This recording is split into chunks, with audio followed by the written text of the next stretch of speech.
Gentileza de haber aceptado la invitación de la Asociación Mexicana de Ciencias Políticas para precisamente apoyarnos en este primer Congreso Internacional de la MECIL y en este caso para optimizar tiempos y de alguna manera no retrasar más el programa tal y como está generado para esta sala en particular.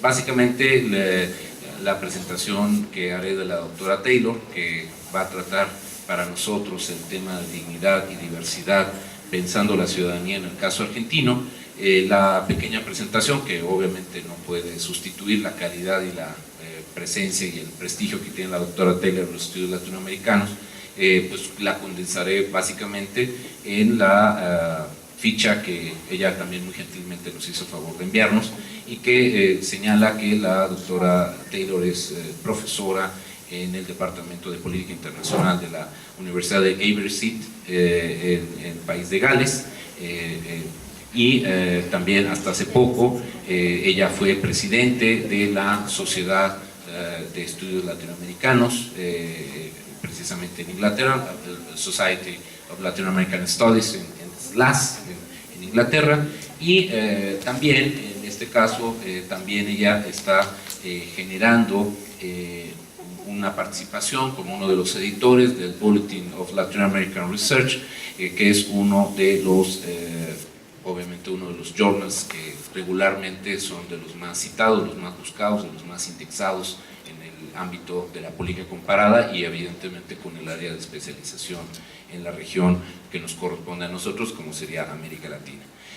Como mencionamos, entonces la presentación de la doctora Taylor se va a encargar de disertar sobre el tema dignidad y diversidad, pensando la ciudadanía en el caso argentino. Lucy, muchas gracias. Muchas gracias, Víctor. Yo tengo el papel escrito, así que voy a leer, porque mi español a veces es bueno y a veces es malísimo, así que para que sepan lo que digo. Yo tengo un PowerPoint, pero es más bien un PowerPoint de imágenes, y eso es una imagen de Aberystwyth, que es el sitio donde vivo y donde trabajo, así que yo pensaría que sería interesante para ustedes imaginarme pensando en este lugar tan hermoso para mí.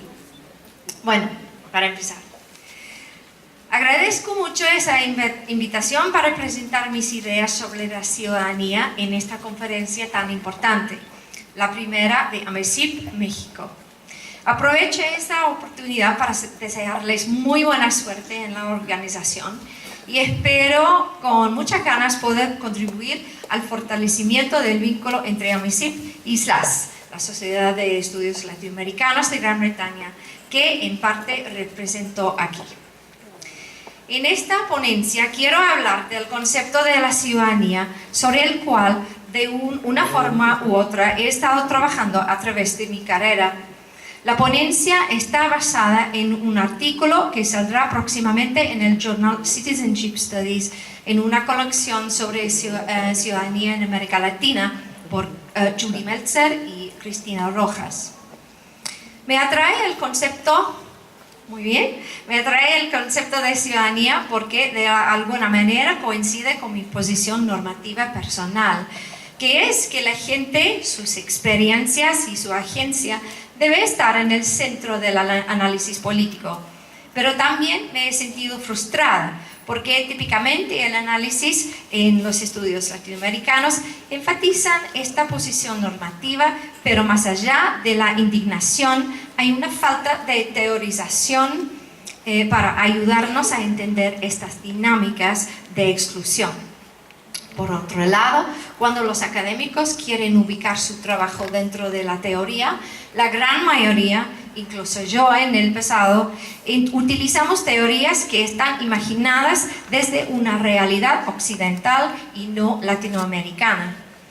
Empezamos con las ciudades-estado de la Grecia antigua y agarramos libros de Locke, Kant o David Held. Así importamos imaginarios políticos que no necesariamente pueden captar los problemas ni las luchas de la gente. Esta contribución explora estas huellas y problematiza el concepto de la ciudadanía, revelando su carácter occidental. Me aproximo a esta problemática desde la perspectiva de la colonialidad del poder, que aplico particularmente al caso argentino. Luego propongo algunos principios desde los cuales quizás podemos empezar a repensar la ciudadanía hacia una forma decolonial. Sugiero un fundamento alternativo para la ciudadanía, el cual no está basado en conceptos universales de derechos, sino en los principios de la dignidad y la diversidad.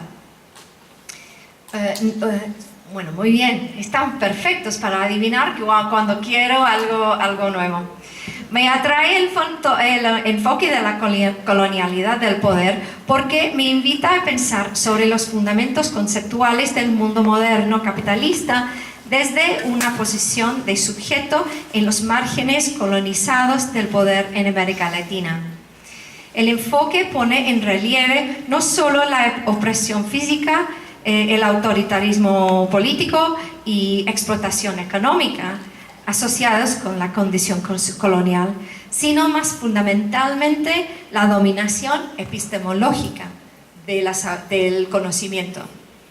Así, en formas europeas de conocer el mundo, especialmente en lengua, teorías y prácticas de lógica, y las formas de estar en el mundo, especialmente entendimientos de sociedad, tiempo, humanidad y relaciones con la naturaleza. Estos son considerados superiores los occidentales. La jerarquía epistemológica ya estaba marcada con etiquetas raciales. Quiero explorar estos temas de la desigualdad racial, epistemología y la colonialidad del poder dentro de los conceptos de ciudadanía y derechos. Si nos preguntamos qué quiere decir ciudadanía desde una perspectiva de la colonialidad del poder, significa preguntarnos desde dónde pensamos, o, como Walter Mignolo lo dice, significa pensar desde su locus de enunciación.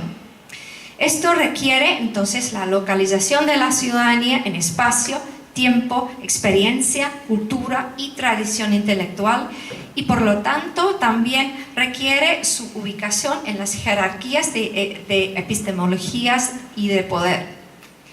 Si revisamos los textos convencionales que teorizan la ciudadanía, se hace muy evidente que su modelo de la ciudadanía moderna tiene una trayectoria europea.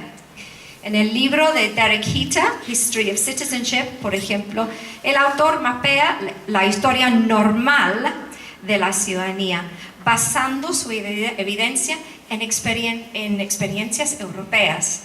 Empieza con Grecia y Roma, pasa por el Reino Unido, Francia e Italia medieval, antes de analizar las revoluciones de los Estados Unidos y Francia, y terminando con una discusión de ciudadanía global y el trabajo de David Held.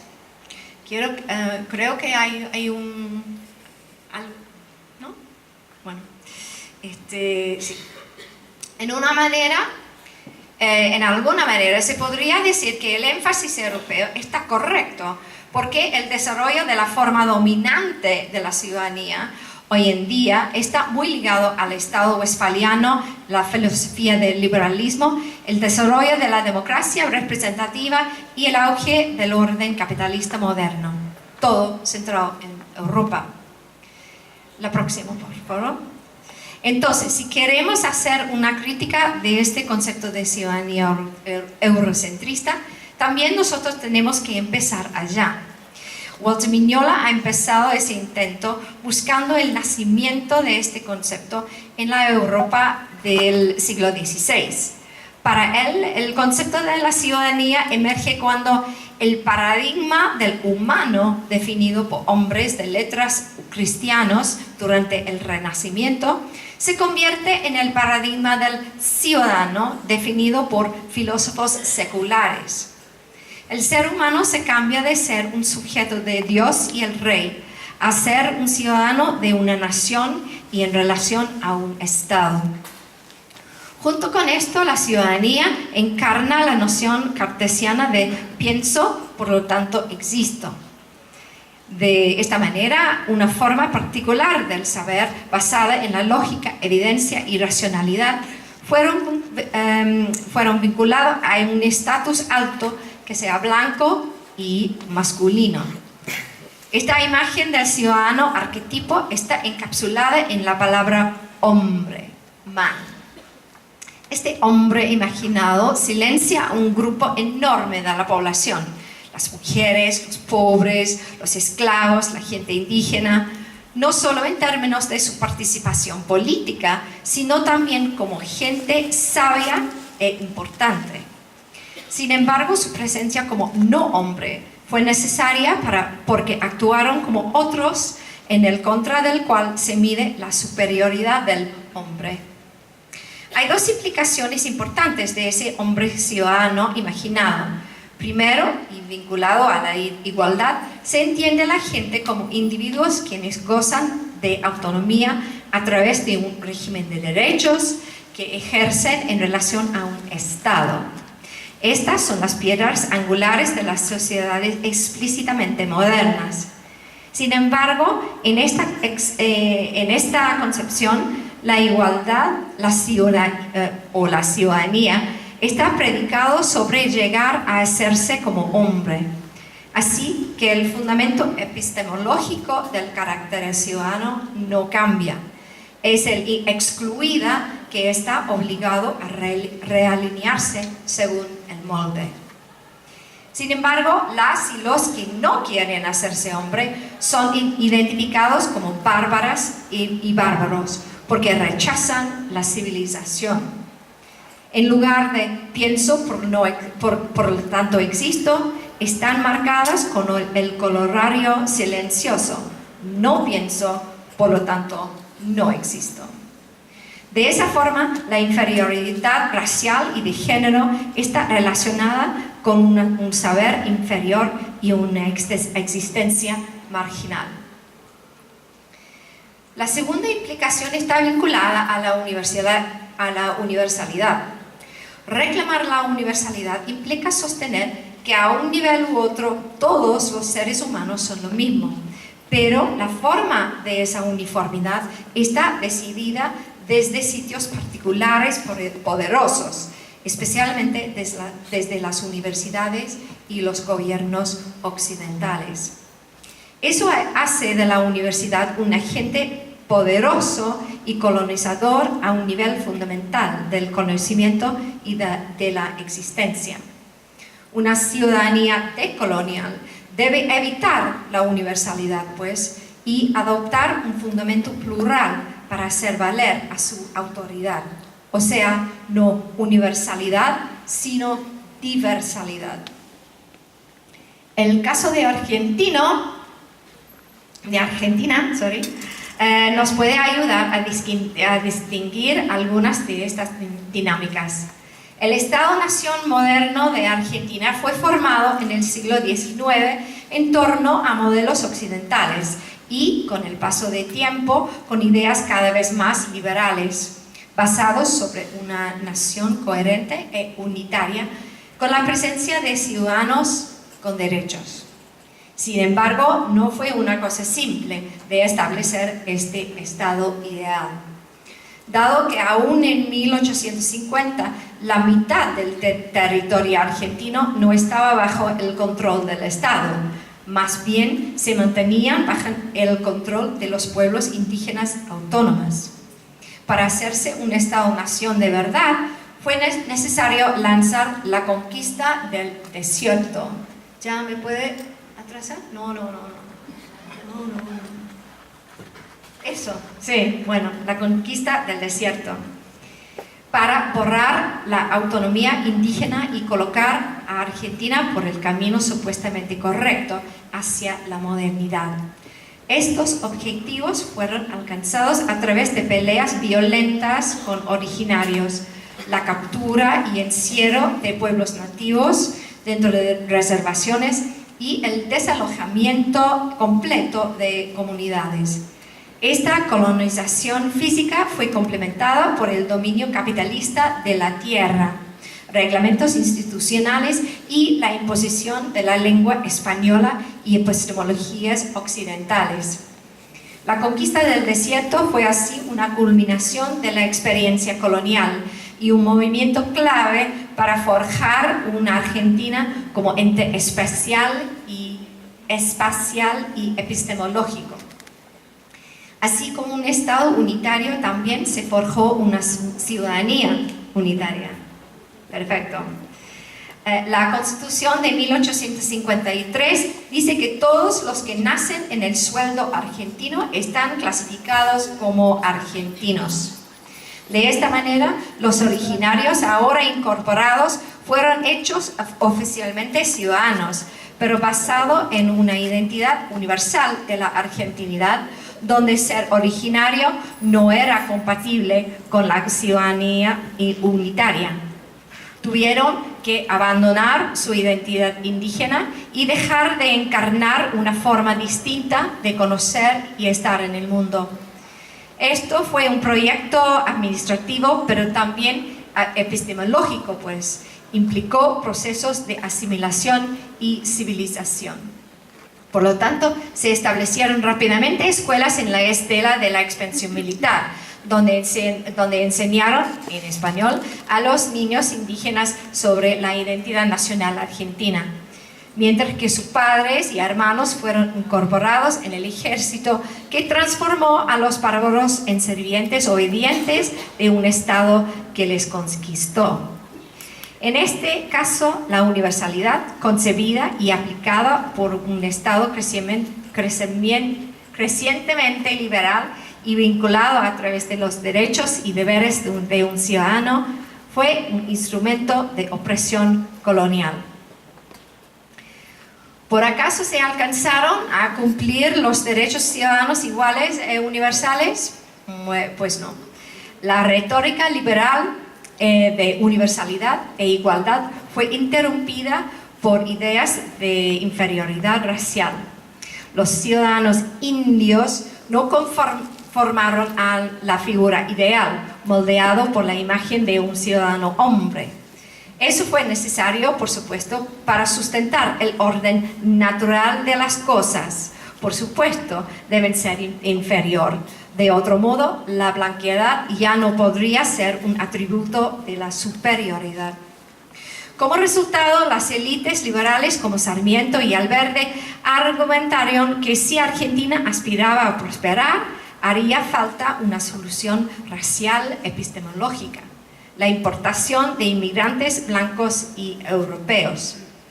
Fueron estos inmigrantes que constituyeron la identidad nacional y cultural dominante, encarnando el mito de la Argentina blanca y europea.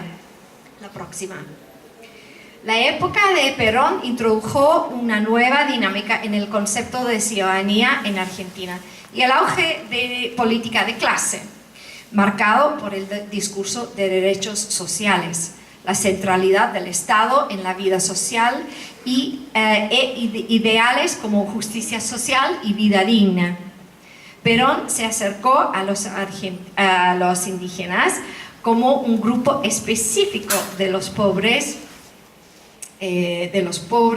quienes merecían ser tratados en un plano de igualdad, porque fueron considerados una parte de la clase obrera. Aunque gozaron de atención y beneficios significativos, sus experiencias de opresión específicas a su identidad fueron ignorados. Así, trabajadores indígenas fueron subsumidos en la masa de los llamados cabecitas negras, definidos por su subordinación de clase y no la injusticia racial que su epíteto hace visible. Pues esta política de clase y las posibilidades de inclusión en el imaginario de la ciudadanía argentina fue una herramienta de la colonialidad que sirvió para reforzar el proyecto occidental a través de subjetividades políticas occidentales. La ciudadanía en Argentina entró en una nueva etapa en los años 80 cuando el gobierno democrático del presidente Alfonsín en 1985 aprobó unas leyes que reconoció a Argentina como un Estado multicultural. Eso fue seguido por un cambio constitucional en 1994 que reconoce la preexistencia étnica y cultural de los pueblos indígenas argentinos. Sin embargo, mientras que la ciudadanía multicultural reconoce una diversidad étnica, no toma en serio la diversidad epistemológica de conocimiento en Argentina. La ley de Alfonsín crea el marco idóneo para esta fase de ciudadanía multicultural y empieza así.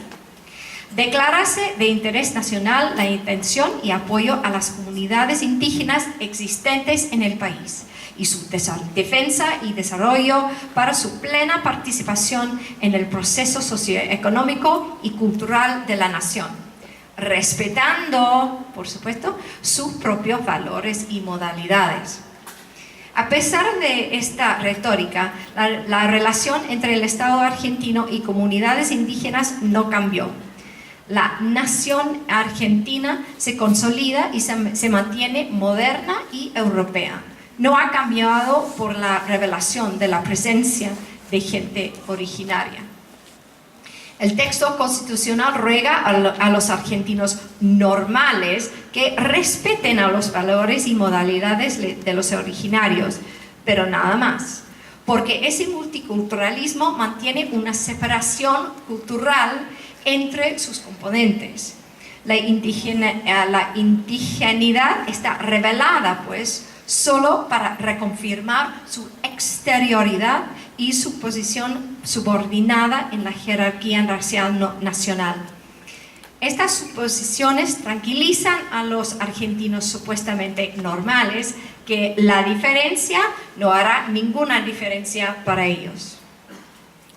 Las políticas de gobierno han sido construidas sobre esa base, pero el reconocimiento por el Estado es una espada de doble filo.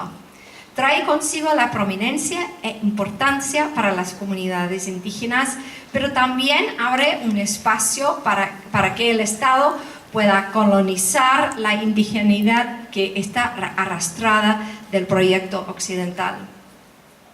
Próxima.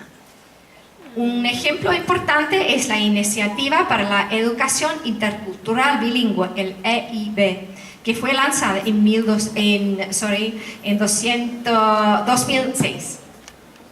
Esa política provee la escolarización para niños indígenas en su lengua materna e introduce a ellos la cosmología y los valores indígenas en la sala. Sin embargo, en la práctica es una oportunidad para el Estado a redefinir la indigeneidad, redefinir la indigeneidad de los mismos niños originarios, y lo hace de una forma que reconfirma las jerarquías raciales. El trabajo de Andrea Zulc con niñas y niños mapuches en Neuquén demuestra que las iniciativas EIB enseñan la indigeneidad desde una posición europea que sirve para colonizar y controlar la identidad mapuche. Se les enseña en español y como una materia distinta en el currículum normal, tal como la historia o la matemática. Se daban instrucciones en formas indígenas de ser y saber a través de cuentos o mitos que simplificó y ficcionalizó esa cosmovisión. Abordando la enseñanza de esa forma, sirvió para tratar la lengua y cosmovisión indígena como algo aparte de la experiencia normal de ser un ciudadano argentino. Quizás la política multicultural de educación pueda hacer posible ser indígena y ser ciudadano, pero confina la indigeneidad a una diferencia solo cultural y entendido a través de un marco muy familiar que reinscribe las jerarquías raciales supuestamente naturales.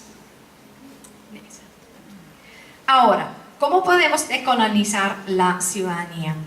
Para empezar, hay que pensar en el conocimiento como un terreno de lucha política, afiliándonos con lo que Walter Mignolo llama desobediencia epistémica. Hay que empezar siendo desobediente, tomando en serio las experiencias y formas de pensar oprimidas por el paradigma occidental. Esto involucra un número de pasos. Primero, es necesario rechazar el cuento único de la modernidad, la civilización liberal y la historia argentina, y reconocer la igual validez de distintas experiencias de esa historia. Esto involucra tomar en serio distintas formas de pensar y ser. Segundo, no obstante, tenemos que reconocer que al lado de la diferencia hay procesos importantes de hibridez, asociados no solo con las opresiones de asimilación, sino también con la entremezcla decidida o estratégica. Eso sugiere que en lugar de imaginar el ciudadano a través de binarios, como argentino, originario, una ciudadanía decolonial debe estar pensada desde la diferencia y desde la hibridez al mismo tiempo, precisamente porque están totalmente entremezclados. Estas realidades colonizadas de opresión, de diferencia y de hibridez deben ser las piedras angulares para la construcción de una teoría y práctica de la ciudadanía decolonial. Estos pasos me llevan a un tercer movimiento que yo imagino como un doble hélice. Tenemos que mirar más allá de la universalidad para abrazar la diversalidad. Y al mismo tiempo hay que problematizar la retórica de derechos y explorar el concepto de dignidad. Como hemos visto, la universalidad supone que todos somos lo mismo y que este mismo está basado sobre un arquetipo europeo. La diversalidad, en contraste, empieza de la expectación de que en lugar de ser básicamente lo mismo, somos todos fundamentalmente diferentes. La igualdad verdadera significa, pues, valorar a la diferencia porque queremos que nuestras diferencias sean valoradas también.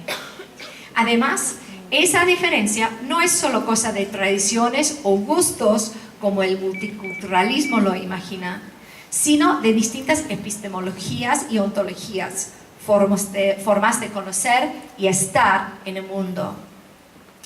Para el caribeño Eduardo Glissant, la diversalidad no solo significa exponer la presencia del otro, como originarios en Argentina, sino también promover que las ideas otras penetren los pensamientos hegemónicos. Eso requiere para él una estética de turbulencia que rompe con las suposiciones para que hagan trizas a los pensamientos convencionales para desarrollar nuevos imaginarios de nación y ciudadanía. Una ciudadanía decolonial, por consiguiente, requiere acción decolonial en comunidades originarias, pero también, y quizás aún más, en el núcleo occidental. Eso es precisamente la estrategia que promueven dirigentes mapuche, según el trabajo de investigación de Raúl Díaz y Jorgelina Villarreal. Los mapuches abogan por la interculturalidad y sugieren una propuesta general para que toda la ciudad se repiense desde una perspectiva intercultural.